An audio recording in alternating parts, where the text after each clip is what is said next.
Briahna, what's on your radar?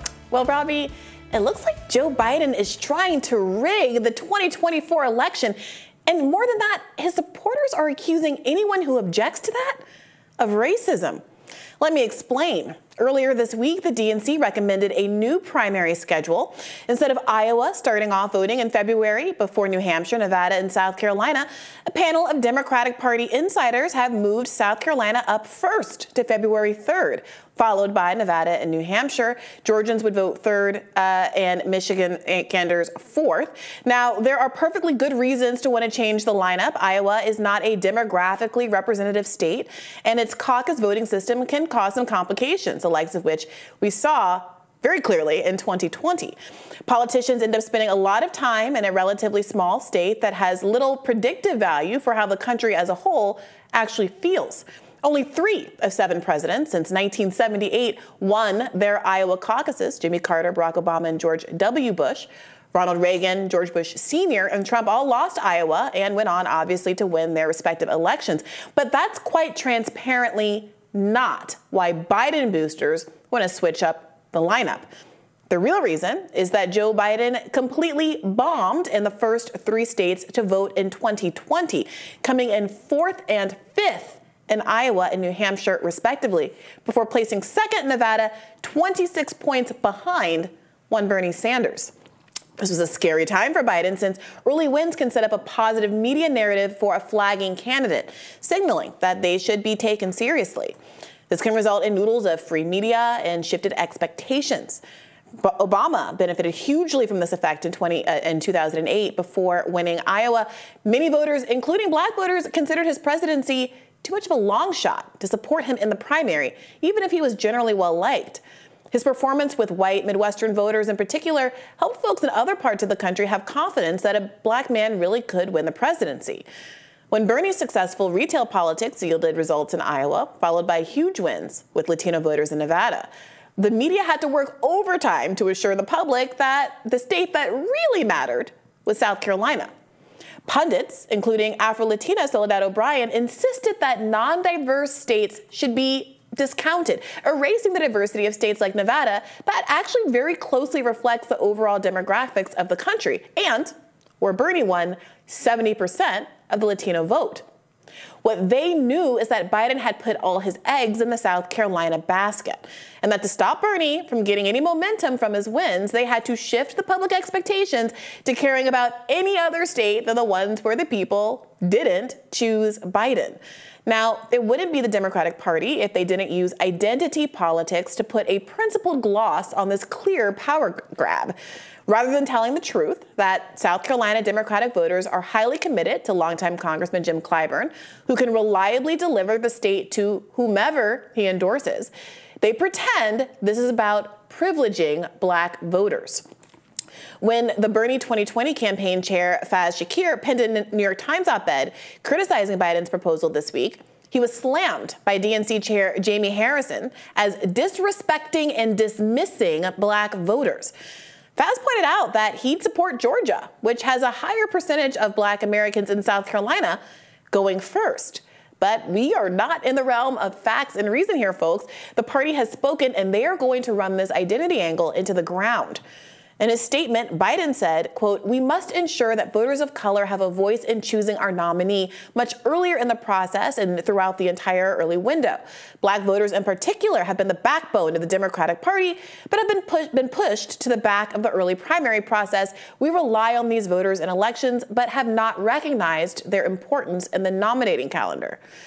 I gotta say, it sure is interesting to hear Biden care so much about black voters, because he was singing a very different tune in a leaked closed-door call with black civil rights leaders in the fall of 2020, where after dressing down the group for, asking Biden to deliver for their constituencies, he implied that black leaders should rein in their expectations because there's a new minority in town. By 2040, this country is going to be minority white European. You hear me? Minority white European. And you guys are going to have to start working more with Hispanics, who make up a larger portion of the population than y'all do in terms of raw numbers. Now, given the demographic reality Biden emphasized there, you'd think there'd be more of a push to lead with, say, Nevada, where there is a large Latino population. But after what happened to Biden there in 2020, we all know they never let that happen. Do you remember this post-Nevada meltdown? Prominent Democratic strategists and pundits started spitting out on live TV. James Carville, for example, has been showing up nonstop on MSNBC, warning that nominating Bernie would destroy the party and even suggesting that Russian President Vladimir Putin was rooting for him. It's going to be the end of days. So I am scared to death. I really am. There's a certain part of the Democratic Party that wants us to be a cult. I'm not interested in being in a cult. I'm 75 years old. I'm just not a very culty person. I'm 75 years old. Why am I here doing this? Because I am scared to death. That's why. The happiest person right now, it's about 1:15 Moscow time. This thing is going very well for Vladimir Putin. I promise you. He's probably staying up watching us right now. How you doing, Vlad? Chris Matthews actually compared Bernie's victory in Nevada to the Nazi invasion of France during World War II. I'm reading last night about the fall of France in the summer of 1940, and the general, Renault, calls up Churchill and says, "It's over." And Churchill said, "How can it be? You got the greatest army in Europe. How can it be over?" He said, "It's over." So I had that suppressed feeling. I can't be as wild as Carville, but he is damn smart, and I think he's damn right on this one. That's what it looks like when the Democratic Party loses control. And that's what clearly all of this reordering of the primaries is about. It's to prevent the media from having to run cover like this for Biden if he fails. And if a potential outsider candidate authentically connects with the people, including diverse constituencies of Democrats all across the country. These diverse constituencies that, by the way, these people seem to only bring up opportunistically when they want votes. Did you know, for instance, that although the minority population is small in Iowa, Bernie dominated it? Bernie volunteers stayed outside of meatpacking plants, which employed predominantly East African workers who got off at like 4 a.m. and spoke to them in the wee small hours of the morning about their concerns and about how they deserved more out of life. That's why Bernie succeeded in the state. That's how we got caucus pictures like this. See all those black and brown people on the left? They're voting for Bernie. See that one white woman on the right? That's the lone Warren voter at the caucus site.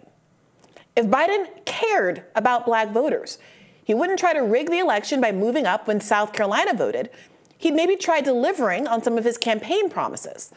Remember the promise that if black folks delivered Georgia, he'd send out $2,000 checks? By electing John and the Reverend, you can make an immediate difference in your own lives, the lives of the people all across this country, because their election will put an end to the block in Washington, that $2,000 stimulus check, that money that will go out the door immediately, tell people who are in real trouble. Georgians have delivered now twice, and they're still waiting. Do you remember the promise to cancel all student debt for graduates of historically black colleges and universities? I do. Remember the promise to pass the George Floyd Justice and Policing Act? He said he'd get it done by the one-year anniversary of George Floyd's murder. That would have been spring of 2021.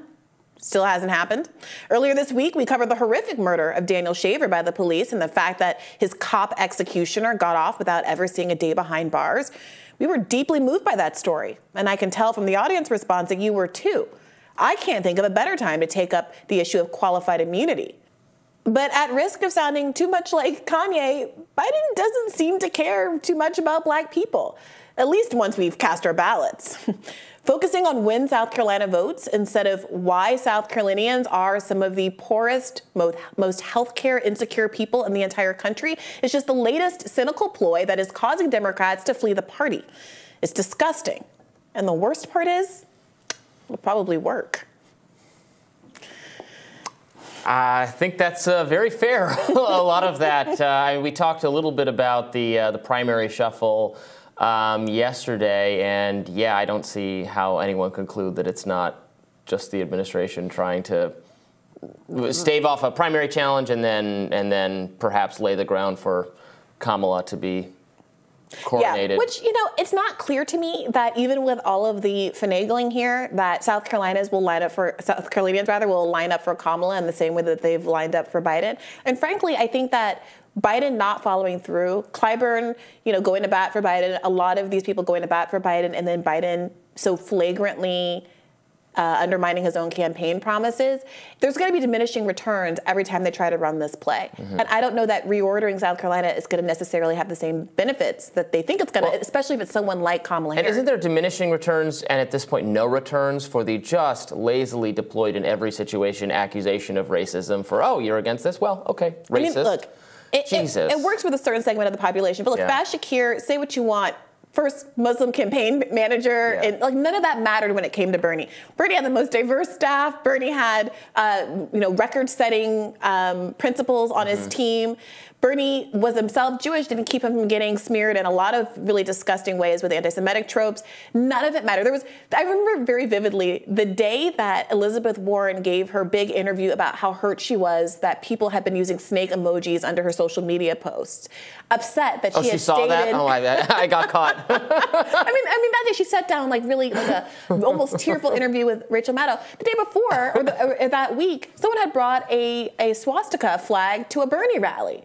Not a peep from the media. Right. So you see, there are reams and reams of clips. We had to shorten it because there was such a meltdown when Bernie looked like he was actually going to win some things. Especially when he won Nevada, people lost their minds because it disrupted the narrative that only white people liked Bernie, because you couldn't look at Nevada and you couldn't look at what happened with the culinary union rank and file. Sure. And you couldn't look at what they were saying about how they wanted health care and how they connected with Bernie's immigrant story and pretend that this was some kind of like white hipster bro that was driving this movement. Apropos of absolutely nothing, this reminds me of one of my favorite Trump tweets of all time when he responded to Elizabeth Warren.